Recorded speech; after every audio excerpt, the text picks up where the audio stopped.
Hi, my name's Matt Rosu. I'm Dean of the Sigmund Weis School of Business at Susquehanna University, and thank you for tuning in for another installment of our Sigmund Weis School of Business virtual speaker series. This speaker series has involved alumni and friends of the institution giving talks and educating our students throughout the semester, and we are actually planning to continue this into the spring semester. For more information on upcoming talks, you can go to the Susquehanna University website and just search for the SWSB Speaker Series. Result pops up. Or you could follow us on Facebook or Instagram, where we promote these talks regularly. It is my pleasure to introduce our guest for the evening, Alton Crooks. Alton is a CFA and has his MBA. And he is a senior financial service professional with 15 plus years of experience in trading, investment strategies, and dissecting market trends. His broad expertise in financial planning and analysis has accentuated his client relationship management capabilities for high net worth individuals. Alton works for Fidelis Capital as a managing principal, where he partners with institutional investors and high net worth individuals, as well as oversees operations management decisions for the entire firm. His career trajectory also includes serving as a proprietary trader for T3 Capital and a financial advisor for Merrill Lynch. Alton earned his MBA in Finance and Legal Studies from the University of Miami and his bachelor's degree in finance from Susquehanna University. He holds a FINRA Series 3 license and is a CFA charter holder. And Alton, thank you so much for taking time to talk to our students tonight. Thank you, Matt. Thank you, my friend. Thank you for that really excellent introduction. My name is Alton Crooks, CFA. I'm the managing principal at Fidelis Capital, as well as a chairman at the CFA Society of New York. I'm the chairman of the business management group of the CFA Society of New York. I'd like to thank everyone for taking the time to listen to this presentation. I'm going to go through exactly what the benefits are of getting a CFA, how it can affect your career moving forward, and why you would want to get a CFA. And also see if I can do what I can to help you actually get a CFA, introduce you to the right people. So thank you, and please, I hope you enjoy the presentation. The first thing I want to go through is a few brief facts about the CFA itself, its history. As you can see, the first CFA was awarded in 1963. The charter holder. The CFA charter is really kind of the gold standard designation of professional excellence in the investment community. If you're in finance, people know when you have a CFA, it's a global designation, which is a benefit that I'm going to go through a little bit later. But it's something that kind of sets you apart from your competitors, whether it be you starting in your career, early stage, or even later on in life. It helps you on that path. As you can see, the CFA candidates, like the amount of candidates sitting for the exam has increased exponentially. I believe the first year was like 284 candidates sat in the United States and Canada for the CFA exam, and there was a very high passage rate. Well, I can tell you from experience, I took it a lot later, and when I took it, the passage rate was horrendous, like very, very low. I believe my year, the passage rate was probably in the 30s. And I think last year the passage rate, the amount of candidates were 83,000 plus candidates sitting for just level 1 exam, and the passage rate was 41, which is better than my year, but it's a very challenging exam. Now, the CFA exam is given by a governing body, a global governing body called the CFA Institute. I'm not going to go too much into the CFA Institute right now, but the CFA Institute is responsible for administering the exam. They have 3 exams right now. They have the CFA program, which I'm going to be focusing on. They have the CIPM, which is more of an investment performance exam, and they have the investment foundations program. Now, I'm not going to go into too much into the other 2. You're more than welcome to go onto the CFA Institute website and learn more about the CIPM as well as the investment foundation program. But I'm going to focus today on the CFA program. Now, this is a brief overview of the reasons you want to go to pursue a CFA designation. But really, it boils down to 3 effective points. It really comes down to knowledge, access, and networking. When I got my CFA, I'd already gotten a master's degree in finance, and I can tell you from experience, the amount of knowledge, the graduate level knowledge you get just by taking a level 1 CFA was probably more than what I got in my entire master's degree career. So it's extremely extensive, and also I can tell you also as well. I'm as a chair of a committee at the CFA Society in New York. I'm responsible for putting on content to help keep charter holders and investment professionals up to date with new developments within the financial industry. So not only do you get a broad swath of knowledge from being a CFA, you also get continued updates and stay in the know when it comes to being a CFA, because you have to take CE credits periodically in order to maintain your CFA designation. The next thing I want to talk about is access. As I said before, the CFA Society, the CFA exam, it's a global designation. It's not local.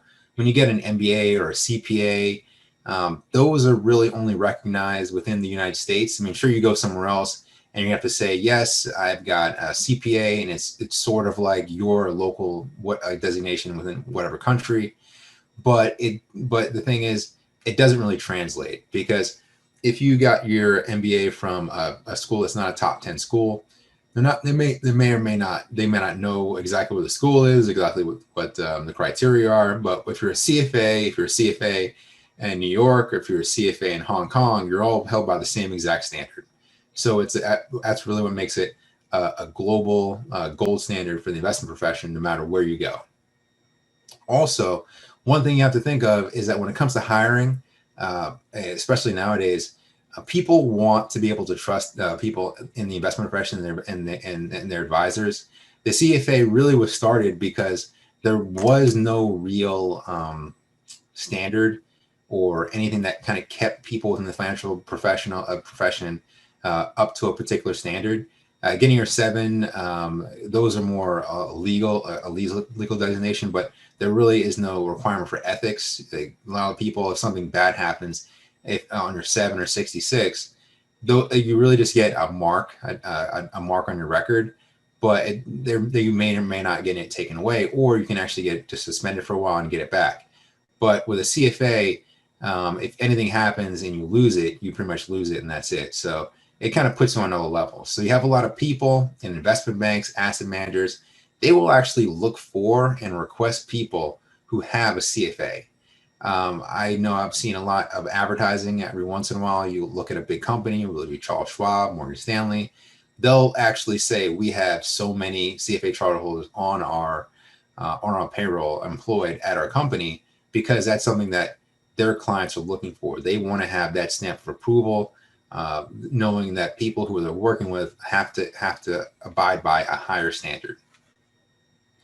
And the next thing you really have to focus on is the networking opportunities of having a CFA charter. I've talked to a lot of people, some people who went to have a master's degree from NYU, Columbia University.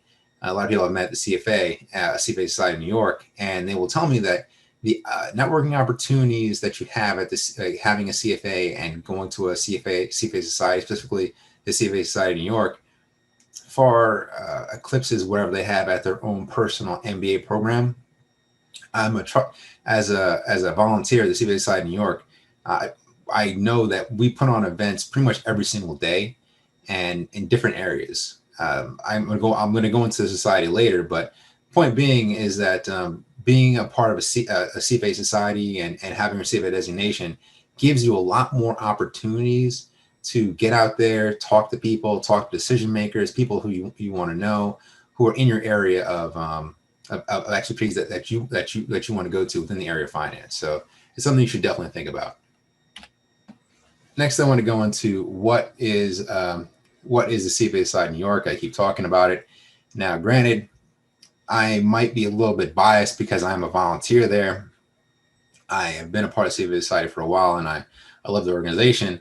But the CFA Society is is the largest CFA society in the world out of the 150 societies, the number of societies keep growing, but out of all the worldwide societies, it's the largest CFA society. I know here it says it has about 11,000 members, but I think that might be an old number. It is growing. So it's I'd say 11,000 plus members just in the New York tri-state area. Being one of the oldest and largest, it gives you a certain kind of cachet, being a part of that particular society. And as I said before, they put on events every single day. So when it comes to the opportunities to network, I personally feel that they do a very good job at giving you that kind of forum, but I might be biased. I know that I might be talking to a lot of people in the Pennsylvania area, because of course the Pennsylvania school, they do have a society in Philadelphia. All societies, they're all going to be high quality. So I highly recommend you checking out whatever society happens to be in your area. But considering the fact I just happen to be a volunteer of the CFA Society of New York, I just happen to rep them out a little bit more. When it comes to the mission and principles of the CFA Society of New York, pretty much all the societies are ubiquitous when it comes to their mission and principles and their objectives. And as I said before, it's they provide a forum for exchange of information and ideas among investment professionals, corporate management, and other members of the public. Anyone can come and be a part of the forum. It helps you with active programs for leadership and development. Really what that means is being able to go there. Not only do they have events that people from different committees put on, as I said, every day, they also have opportunities and other opportunities in regards to taking practice courses and exams for the CFA exam. They have a lot of different things there that will help you in order to further your career as an investment professional. I believe they also have an investment banking courses there as well. So being a part of the society, knowing what's going on, it's going to help your career long term when it comes to your continuing education, because being in finance, it's a continuing learning process. You never stop learning when you're a finance professional. I don't know about other professions. That's one thing I love about finance, is that people can be very old in the finance profession, but their minds are always working. Their minds are always learning. There's always something new happening because it's a very varied profession. So having a CFA, one thing I love about it is that you're in a community that requires you and pushes you to continue to learn and keep you on the cutting edge when it comes to being a financial professional. And also, it encourages a higher standard of ethics. As I said before, when it comes, we're going to get into the exam a little bit later, but ethics is something that they hammer hard into every single CFA charter holder or someone who is volunteering at the society. They have a lot of requirements when it comes to volunteering and things you have to do to make sure that the mission of the CFA Society and the CFA Society of New York and the image of the charter doesn't get tarnished by the actions of any one person. So high standards of ethics and professional conduct are something that are valued and required within the CFA community. Now, this is something I like to go over strictly because a lot of people think that people who are CFAs are just research analysts and like back-end analysts. It really helps you in all areas of the profession. So if you're someone who's starting off as an analyst or an analyst somewhere else, or a portfolio manager or C-level executive, having a CFA helps. It's something that sets you apart in any area of finance that you want to get into. And when it comes to the groups, this is something that you'll learn if you actually join one of the societies. They have what are called interest groups that are focused on different areas of finance, and they have an interest group that focuses on and puts on events in a particular area of finance. There are about 15 to 17 different interest groups just at the CFA side in New York putting on different events. Mine is the business management group. You have a risk management group. You have an alternative investment group. So pretty much when it comes to any area of finance, if you want to excel against your competitors, having a CFA is going to help. It's going to help you with your networking. It's going to help you with your level of knowledge, because you're going to be able to go to a CFA society, learn about the new developments within that particular area of finance that you happen to dedicate your life to, and you're going to be on the cutting edge when it comes to your designation, your designation, your level of education, and your continuing education in the profession, and your ability to network with high-level people. This slide goes into the different companies that have CFAs at their company. Again, these large companies, they actually request, and some require a lot of people, if you're in a particular job function, to get a CFA. So once you get in and you get lucky with some companies, they'll actually pay for your CFA. They'll say that there's a requirement for you to actually at least take your level 1, level 2. One of the benefits that I was talking to my friend Matt about is the fact that currently, they didn't have this when I was in school. 70% of your undergraduate curriculum in finance is geared towards the level 1 CFA. I think everybody coming out of a finance program should at least take the level 1. I think it's a great thing that Susquehanna has inculcated the level 1 curriculum within their finance program. And I really highly recommend everyone to at least take the level 1, because once you get into some of these companies, they're going to require you to at least take the level 1 and get on that path, because they want to hire people who are going to be leaders later on in the profession. They want the best. So I highly recommend something like at least looking into the CFA for that particular reason. Now this goes into the journey of the CFA, what it takes to actually get one. Now, minimum requirement is you have to have either your bachelor's degree or being in your last year. You have to be a senior in order to actually take level 1. Once you pass level 1, level 2, and level 3, I think level 1 is given now. When I was taking it, was given twice a year, but I heard it was given 4 times a year. Last year, I think it's gonna be 4 times a year. This year, coming up, same thing for level 2. I know level 3, when I took it, that was only given twice a year. That's one of the biggest problems when you fail it. If it's given twice a year, you have to wait half a year or a year in order to take it again, but that's another story. Once you pass level 1, level 2, and level 3, in order to have the CFA designation, like charter, and be able to put that on your name and on your CV, you have to have 4 years of qualified work experience. Now, what qualifies as work experience, you can go on the CFA website and they will explain to you exactly what that means by qualified. But that's exactly what you need. Those three parts of what you need in order to actually get your CFA charter. Now this goes go briefly. I'm just going to go briefly into what each level actually focuses on. A few CFA, like a CFA exam facts. Level 1 is more of a basic knowledge exam. And again, when I say basic knowledge, there's a lot of knowledge that you're going to be getting by taking level 1. Level 2, the exam emphasizes more complex analysis when it comes to looking at asset valuations. Level 3 really focuses more on a high-level portfolio management approach. So it looks at a portfolio and managing a portfolio from being a portfolio manager or wealth manager, looking at a more holistic approach to an asset picture. So you could say it really goes from broad down to a more exacting function to a more broad function as well when it comes to taking an exam. And this goes into more of the body of knowledge and each level.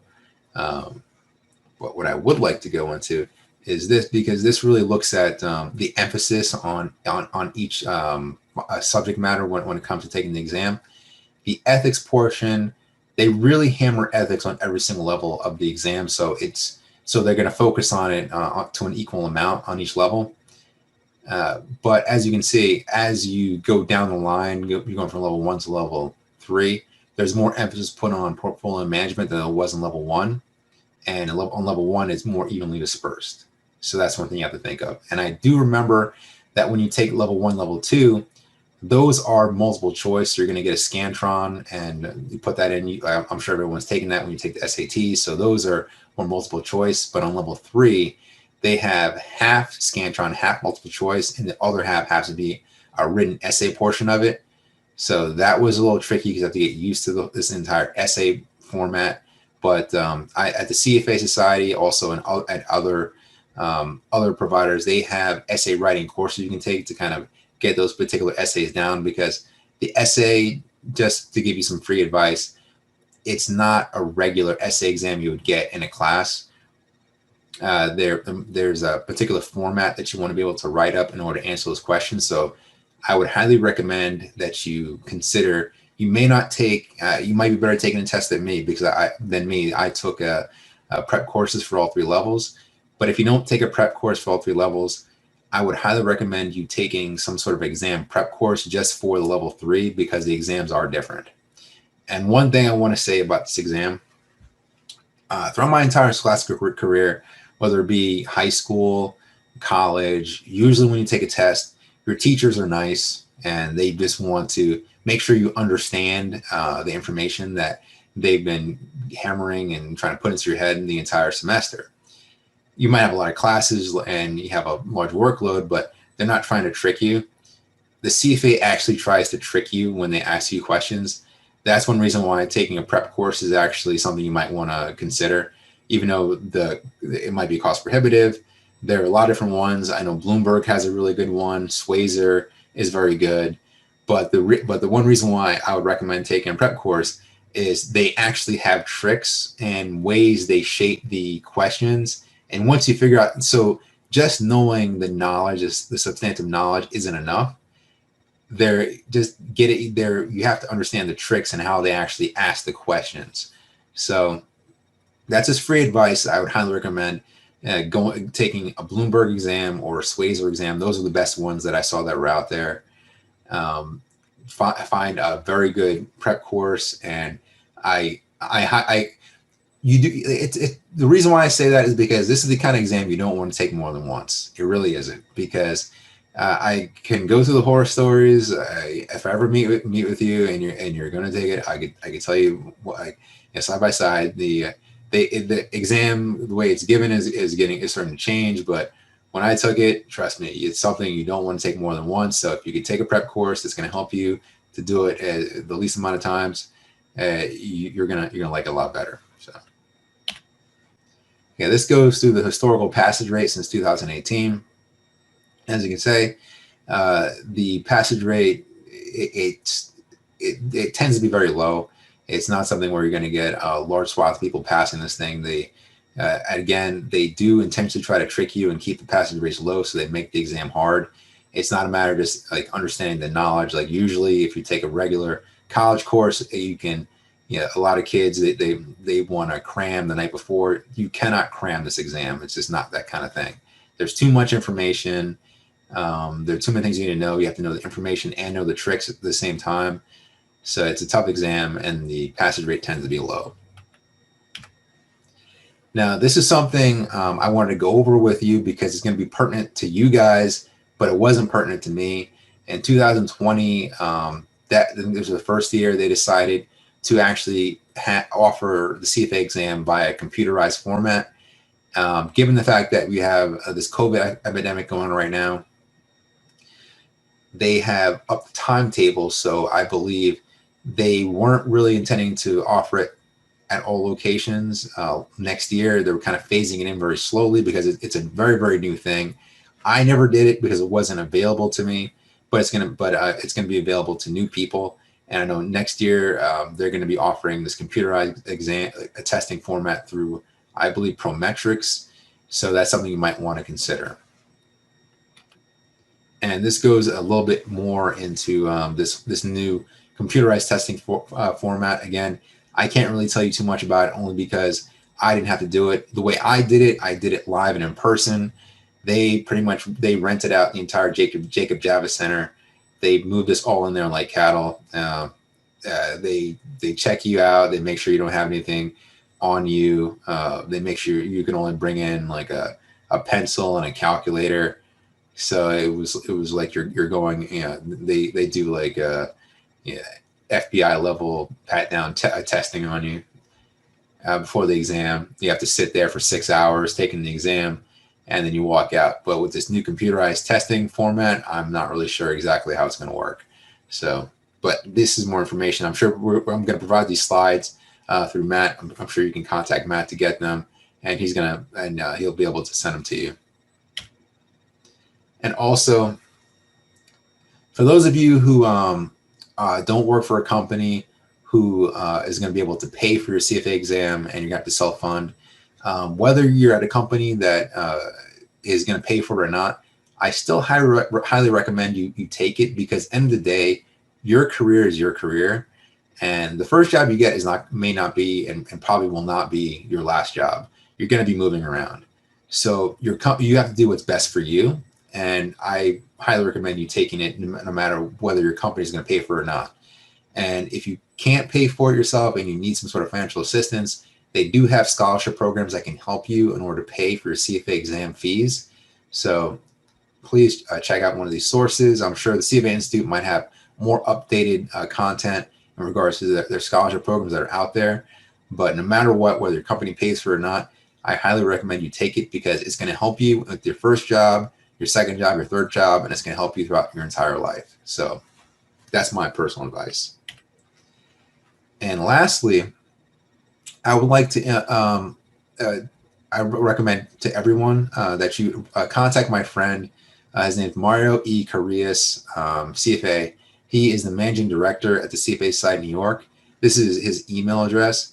I'm sure if you email him and you ask him, and tell him that Alton Crooks, tell him that you listened to my presentation and that you're interested in either joining the CFA Society of New York and taking the CFA exam itself, he will be more than happy to walk you through the process and introduce you to the different sources that you need in order to take that first step on your CFA journey. So without further ado, I'd like to go into questions with my friend Matt. And any questions you have, please let me know. I'm more than happy to ask you to answer them. So thank you. Well, thank you, Alton, for that. That was fantastic. Appreciate No the comments. And we have a number of questions that have come in from our students, and like to just kind of go through some of them. There are so many, and I don't think we can get through all, but I think I can kind of combine so we can get to most of the really good questions that our students have had here. So Sean asked if someone was planning on taking their CFA level 1 during their senior year, and Susquehanna, we are a CFA affiliate, so especially for the prospective students, this is a really great option when you could take the CFA level 1 your senior year. For somebody who is hoping to do that, how would you suggest they study? And then a related question, Sean asks, how did you prepare for the CFA? Well, really, Sean, the way you can study for the CFA now, as opposed to when I did it, has changed. There are a lot of really good online options. I would really recommend looking at, they have a Bloomberg study course or a Swayzer. I know being a senior, you're gonna have a lot of coursework, things that you're gonna be working on, but I would highly recommend looking at some sort of prep course that you can read on your own. I don't know if you're gonna have time to do it, but that's how I did it. I utilized a prep course. I would, like I said during the talk, I definitely say for the third one, you definitely have to, but for the first one, I could say I should look for some sort of prep course, which should be easy given the fact that most of the curriculum has been inculcated into what you've learned in your undergrad. Absolutely. No, that's great. Thank you for that. Colby asks, she asks, when did you start investing in the stock market and who taught you? With a follow-up, if no one taught you, how did you go about learning? Actually, the first time I bought a stock, I was actually at Susquehanna. Okay. Yeah, really. I remember I was in a classroom utilizing a computer, and I opened my first E-Trade account when I was a senior. I was senior or junior at Susquehanna. So, and no one really taught me. I just I went out, I read, there was plenty of free information that was out there. I used what I learned in my education, but I'd always been interested in stocks. So that was the first time I actually ever bought a stock. It's fantastic. Do you remember what you bought back then by chance? No, I don't know. That was a while back. Yeah. That was a while back. I remember. One thing, Disney or something. One thing I would say to Colby and to everybody else, there are a couple opportunities to invest real money, but not your own money within the Sigmund Weis School of Business. We do have an investment club that's smaller stakes, but you do really look through how to allocate money and market sector, like sectors of the economy and then what companies. But then the Riverhawk Fund class manages about $200,000 of Student Government Association funds. Yeah. And that you take the 4-credit class. So that's a good way to get involved where it is real decisions, but you have your professor guiding you through on a lot of the things to think about. I wish they had that when I was in undergrad. They didn't have that because I know Princeton has that. Yep. And I was really proud to see that Susquehanna has that too. So that's good. I like to tell people, and this one came in before I became dean. It wasn't my doing, but I think the job of the dean and the department chairs and those leading the business school is to make each graduating class jealous of the ones that are coming next, right? Like, so we want those who are graduating in 2021 to come back in 3 years to say, they didn't have this when I was here. This is so awesome, right? That's always the job. So I'm glad to hear that. I even saw the picture of that Bloomberg. You have like an actual trading room there. They did not have that when I was there. Right. That looks amazing. So we have 12 terminals for a school our size. That's a pretty nice ratio. So everybody gets Bloomberg certified.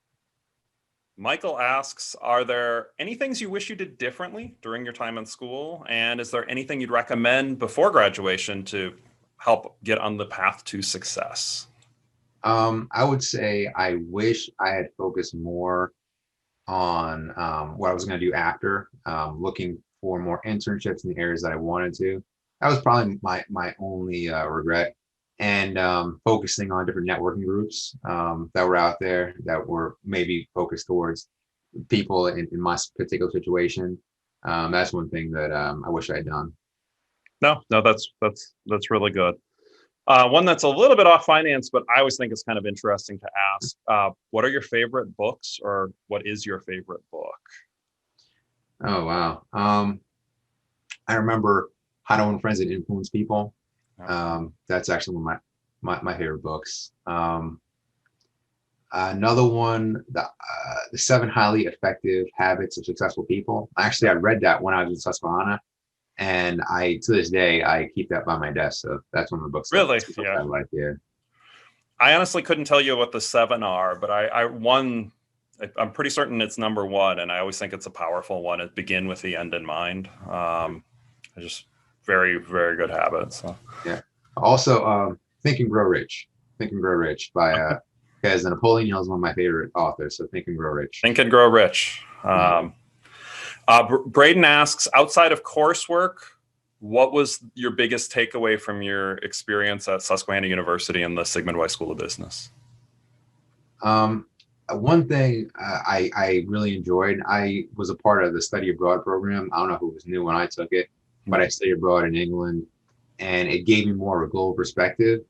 So that's one thing I took away, just something that I feel that some of my contemporaries who went to other schools or even community schools back home in New Jersey didn't get, because they didn't get to study abroad and live other places. And I think it kind of broadened my outlook on the world and the way business works. So yeah, that's fantastic. No, I think the London program here started in fall of '95. So that was probably one of the first groups. So that's pretty, and it's been going strong for I guess 25 years now. So yeah, that I still remember that to this day. That was it helps you a lot. I think it really does. Yeah. Brittany asks, what was your biggest struggle to get to where you are now? Really getting your foot in the door. I always kind of knew what I wanted to do, but finding a way to actually get there.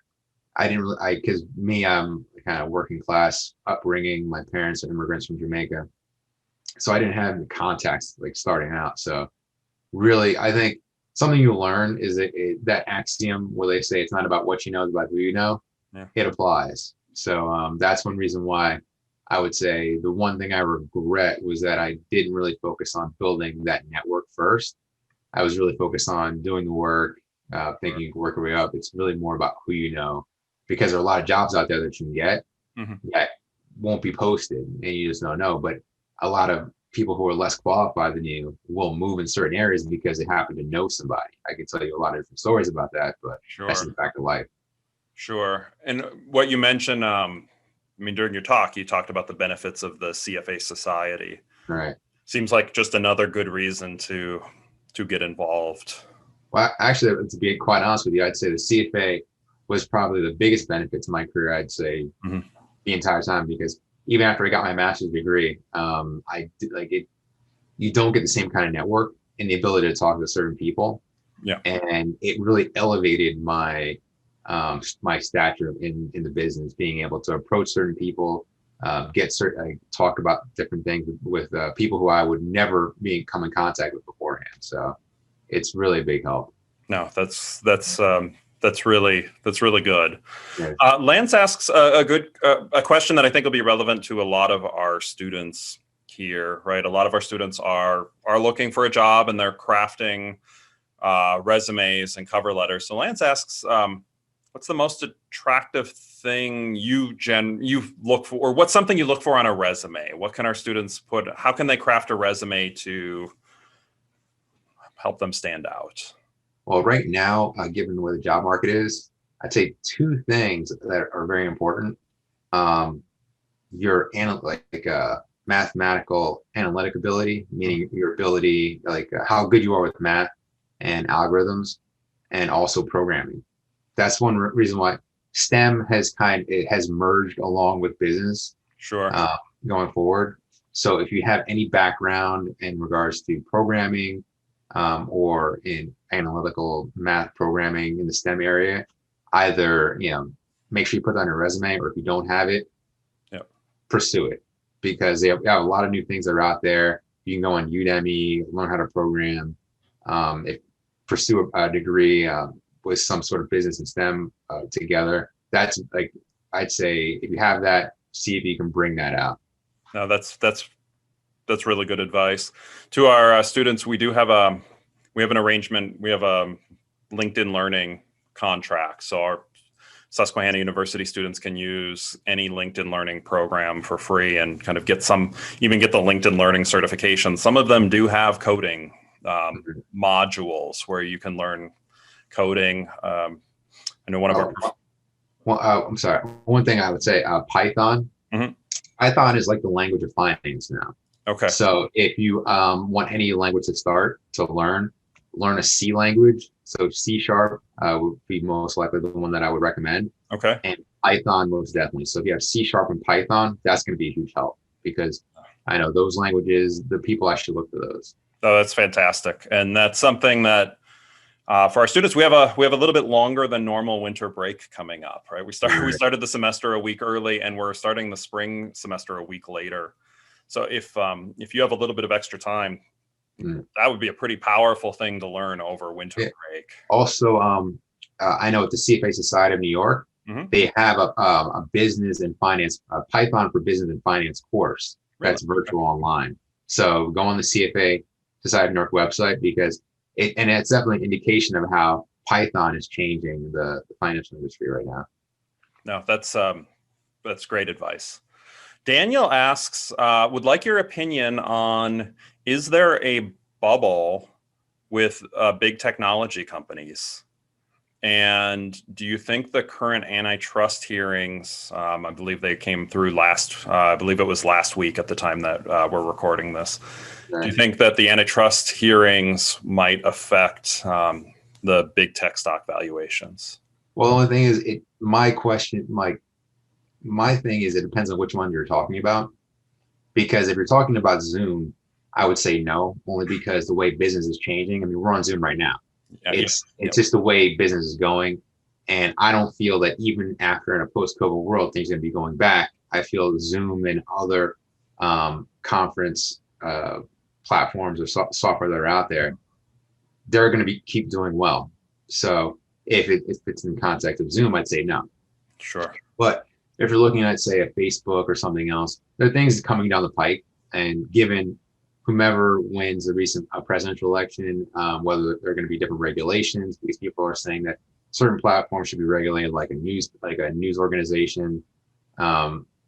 So it all depends on which individual platforms are fundamental to the structure of the new economy going forward. If you feel something is more fundamentally a part of the new economy going forward, they're not overvalued. Mm-hmm. But if it's something that it can be substituted for, or something that is prone to legislation, then I would say yes.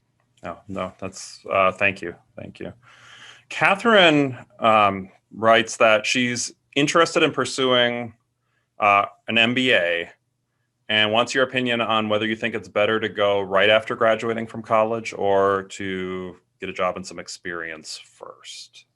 I would say, if you can do it right away, do it as soon as possible, and don't wait that much. I said it only because once you leave college, you really don't want to go back into that study mode. You just kind of want to get rid of and get out of the way. And the thing is, people sometimes think that once they get their MBA, everything's going to be great. It's better to get it like sooner rather than later, because then it gives you a longer lead path in your career to actually benefit from your MBA. Because if you wait and you get it later, something people don't really talk about is the fact that your first few jobs tend to govern what the trajectory of your career is going to be, because you have experience in that area. So headhunters and people looking to give you a job later on will always refer back to that first job. And it's kind of hard to move away from that particular position. So my particular advice would be to get your master's degree as soon as possible, preferably at a school that has some sort of STEM involved in the MBA.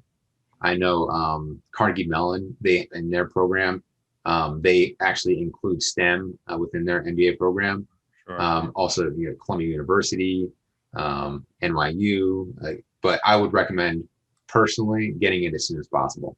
Okay. No, thank you. I think the return on math and statistics, as you mentioned earlier, and then kind of alluded in there, I don't know that you can have too much math or statistics kind of knowledge, understanding. I'm sure there's some point where an extra course in statistics is really too much, but 99.9% of the world is not to that point yet. So Right. I think that's really good advice to think through what gives the math and STEM. Well, also it's a thing where it almost seems like it's harder to learn the math later on in life. It's Sure. easier when like earlier on in life, and then once you understand the math and have that foundation, you could always refer back to it. But Sure. trying to get later is hard. Programming, although people tend to think that people who are programmers are super smart, once you start doing it, it's just an exercise. It's not that hard. But I would say I'd put math here, programming second. Sure. No, that's good. Joseph asks, what's your favorite part about working for Fidelis Capital? Well, it's something I always wanted to do. I had been working for smaller firms my entire life, but best thing is that I get to focus on what I want to do, which is programming, strategies within trading futures, which I love trading futures. I started off in trading equities, but it seems like futures is more of a pure play on just trading. It respects more technical analysis more. It doesn't apply too much with fundamental analysis. So really, I love doing the work, and it allows me to focus on what I want to do.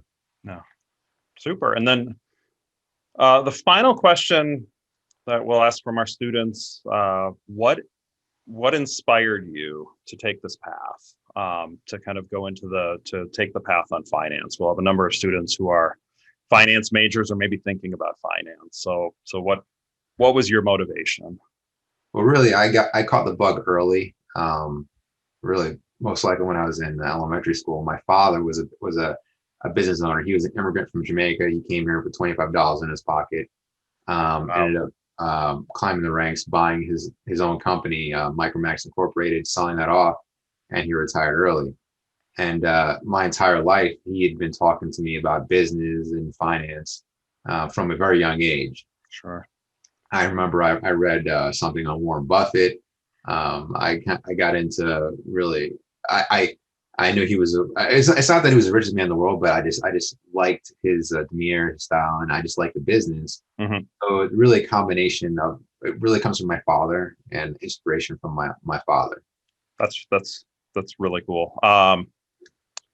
And also sorry, with the company Fidelis Capital is really, I named it after my father in a backhanded way. My father is a Marine, served in Vietnam, and if you know, Semper Fidelis is always faithful, so it's Faithful Capital.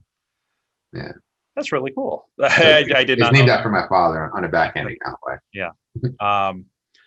Well, I think that's a great way for us to end on the questions, and really appreciate the time. And the one thing that we don't like about these virtual presentations is I know that everybody watching will be giving you a big round of applause for everything. Whereas if you were in person, before we end, any final words of wisdom for anybody who might be watching? Biggest thing I'd say is never give up. Never give up in what you want to do. The biggest, I'd say the biggest thing for you to get what you want in life is to really ask for what you want and believe you can get it. It's really that simple. Yeah, don't make it more complicated than it actually is, and just stay focused. And stay focused on what you want, and just don't divert from it. It's great advice.